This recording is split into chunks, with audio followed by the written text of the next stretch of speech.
নমস্কার বন্ধুরা, তুমি দাদাস ফ্যামিলিতে সবাইকে স্বাগত জানাচ্ছি। তো সবাই কেমন আছো? আশা করি সবাই ভালো আছো। তো দেখো, আমি রান্নাঘরে চলে এসেছি। তো অনেকগুলো পটল ছিল, তাই ভাবছি কী করব। তো পটল পোস্ত তো এমনি হয়, কিন্তু আজ ভাবলাম একটু অন্যরকম করে করি।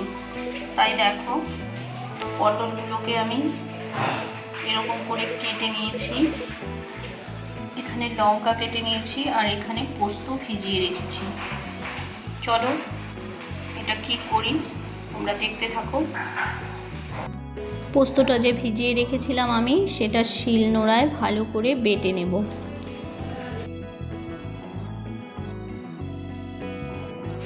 তো দেখো, আমি ওভেনে কড়াইটা বসিয়ে দিয়েছি। এখানে কড়াই গরম হয়ে গেছে। আমি ওখানে তেল দিয়ে দিচ্ছি। তো তেলটা আমি একটু বেশি করেই দেব।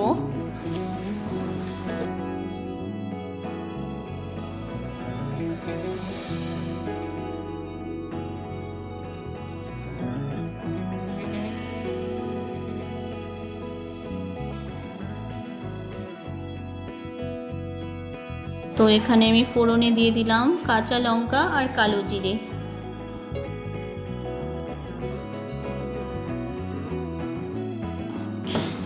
তো আমি এখানে কেটে রাখা পটলগুলো দিয়ে দেব। পটলগুলো দিয়ে এতে নুন হলুদ দিয়ে ভালো করে ভেজে নেব।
তো দেখো, আমার পটলটা কিন্তু ভাজা হয়ে গেছে। আমি এখানে দিয়ে দেব বেটে রাখা পোস্ত। তো পোস্ত দেওয়ার পর এখানে পোস্তর বাটিটা ধুয়ে আমি একটু জল দিয়ে দেব।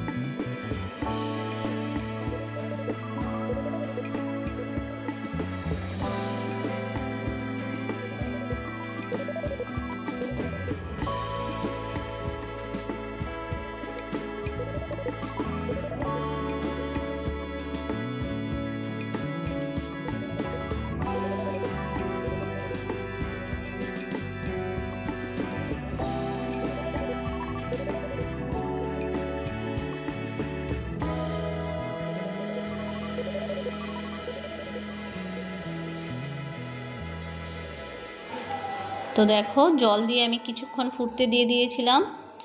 তো আমার দেখো পটলের এই রেসিপিটা কিন্তু রেডি হয়েছে। জানি না আমি এটা কি নাম দেব, বুঝতে পারছি না।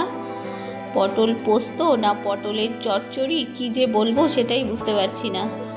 তো বন্ধুরা, আমার এই রেসিপিটি যদি তোমাদের ভালো লেগে থাকে অবশ্যই কমেন্টে জানিও। আর নতুন বন্ধুদের বলছি অবশ্যই চ্যানেলটি একটু সাবস্ক্রাইব করে পাশে থেকো। টাটা।